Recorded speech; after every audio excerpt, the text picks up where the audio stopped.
संसद के शीतकालीन सत्र के आखिरी दिन आज एक दिलचस्प घटना हुई। बीजेपी की सांसद अपराजिता सारंगी ने कांग्रेस सांसद प्रियंका गांधी वाड्रा को एक बैग गिफ्ट किया। आपको याद होगा, इसके पहले भी प्रियंका गांधी अपने बैग को लेकर चर्चा में थी, लेकिन आज का बैग और आज की घटना पहले से थोड़ी अलग है।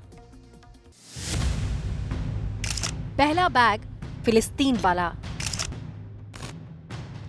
दूसरा बैग बांग्लादेश वाला,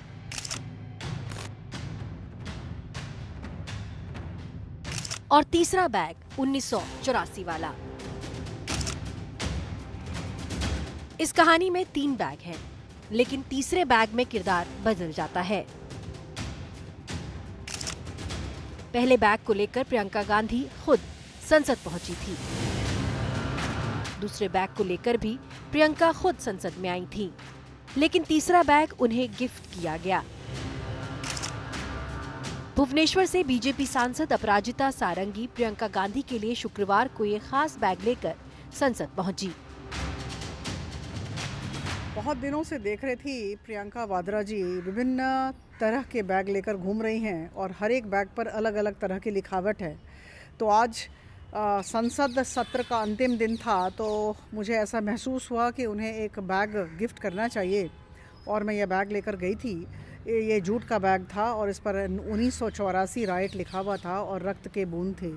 तो मैं उन्हें स्मरण दिलाना चाहती थी कि जब 1984 में उनकी सरकार का कार्यकाल था, तब बहुत बड़ी घटना हुई थी और हज़ारों परिवार तबाह हो गए थे और दंगों का आलम था, ट्रेजेडी थी, विभीषिका थी मैं कहूँ। प्रियंका गांधी का क्या रिएक्शन था जब आपने ये बैग उनको हैंड ओवर किया? कहाँ पर दिया था? संसद भवन के अंदर दिया था? संसद भवन के अंदर दिया। वो तो समझ नहीं पाई कि मैंने उन्हें क्या दिया है। उन्होंने देखा, उन्होंने कहा कि मैं आपके लिए बैग लेकर आई हूँ, मैंने उन्हें दिया और असहज हो गई जब उन्होंने देखा खोल के कि बैग में क्या है। तो उन्होंने अपनी असहजता को प्रकाशित किया और उसके बाद मैं चली आई और वो बैग लेकर चलती बनी। शीतकालीन सत्र के आखिरी दिन संसद भवन परिसर में नारेबाजी चल रही थी। बाबा साहेब का अपमान नहीं सहेगा Hindustan.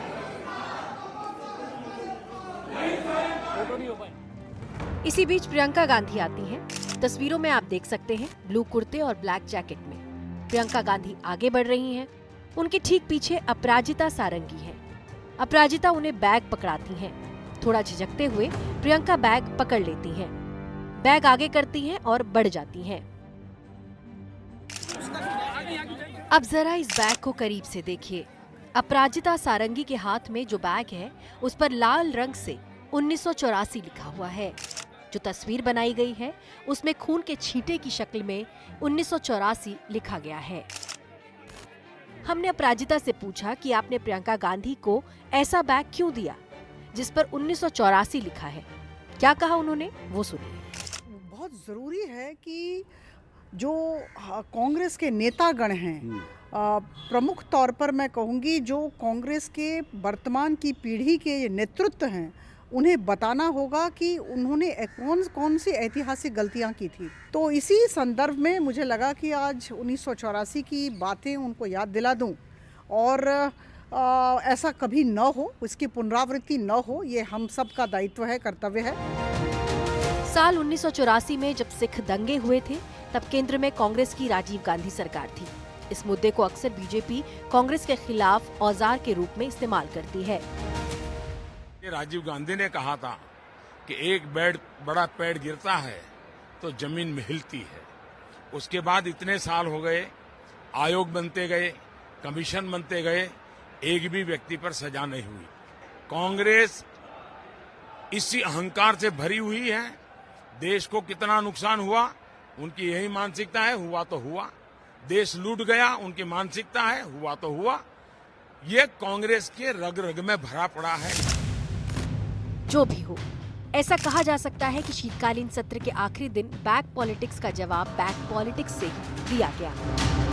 Bureau report, NDTV India.